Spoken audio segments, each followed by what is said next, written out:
Well, if you are just waking up at 8:30 this morning, you've missed a lot. We want to update you on breaking news we've been following since, well, it all started at 3 a.m.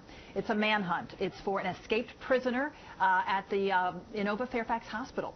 Police tell us the inmate was being transferred from the Alexandria jail to Inova Fairfax Hospital when he was able to overpower a private security officer. Actually, there were two of them. He was not handcuffed. He was able to take one of their guns.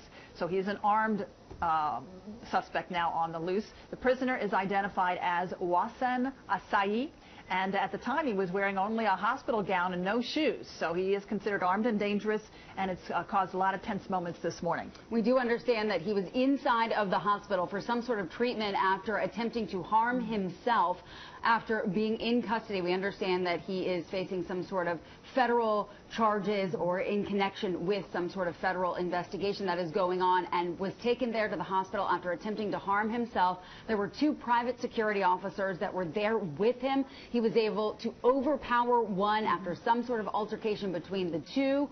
One shot was fired there, and there was a lockdown situation at the hospital. Our Mike Canine has been outside of that hospital all morning long, and he continues our team coverage now with the latest. Mike?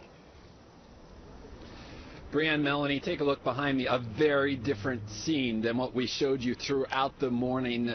About 4 a.m. is when we arrived here on scene. We're told this incident started just after 3 a.m. and now operations appear to be resuming back to normal. That lockdown has been lifted here on the hospital campus, and I think there's a sense of ease and relief in the neighborhood surrounding this area.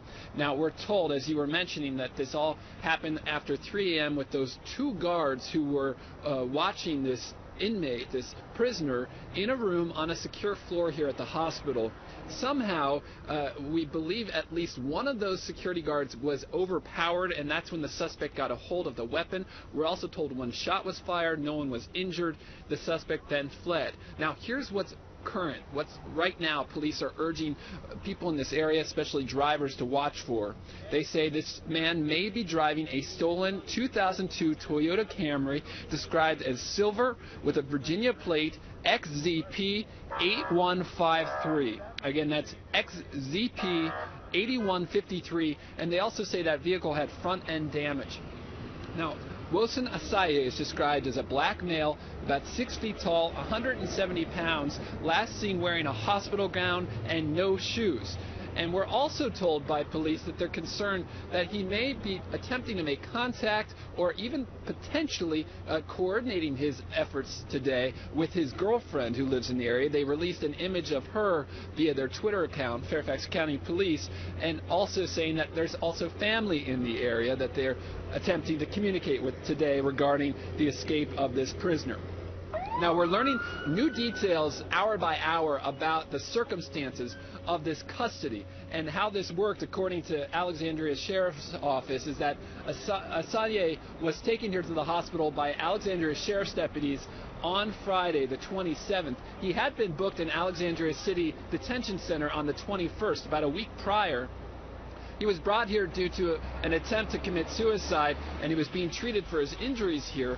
And then on Saturday, a private security firm took over his custody, and that was a part of an arrangement between the Alexandria City Sheriff's Deputy and the U.S. Marshals Service, which contracts out that security service to a private firm. We're going to be learning much more about that relationship and the protocols of how a prisoner should be handled in a hospital setting like this. At this point, Fairfax County Police, quite frankly, are more focused on this manhunt and the security situation in this area, but we will be anticipating more questions and answers about that topic and how this even came to fruition. Again, the hospital has reopened. We've seen roadways here. Gallows Road, about the last hour, has reopened with much more traffic. And so it seems where we are, the police presence has reduced dramatically. In fact, I can only see a few security officers, but most of the Fairfax County police officers, Virginia State Police, and other agencies, we even saw earlier some SWAT teams and tactical teams, they've all left this area and presumably are focusing their manhunt in another part of Fairfax County. That's the latest live in Falls Church. Mike Canine, News Channel 8.